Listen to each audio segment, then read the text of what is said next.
মানুষকে, এখানে উপস্থিত আপনারা যারা নেতৃবৃন্দ আছেন, সেটি মূল দল হোক, সেটি ছাত্র দল হোক, যুব দল হোক, স্বেচ্ছাসেবক দল হোক, যে কোনো অঙ্গ সহযোগী সংগঠনই হোক না কেন, এখানে প্রত্যেকের দায়িত্বশীল মানুষ আপনারা উপস্থিত আছেন।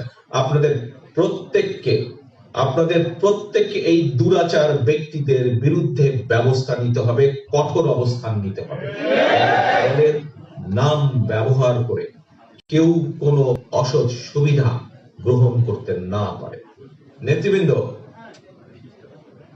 আপনাদের অনেকেই আমাকে ব্যক্তিগতভাবেও জানেন। আপনাদের নিশ্চয়ই আমার একটি বলা যায় একটি বিষয় আপনাদের পরিষ্কার ধারণা আছে, সেটি হচ্ছে আমি যদি কোনো কাজ মনস্থির করি, তাহলে সময় যতই লাগুক না কেন, এক সময়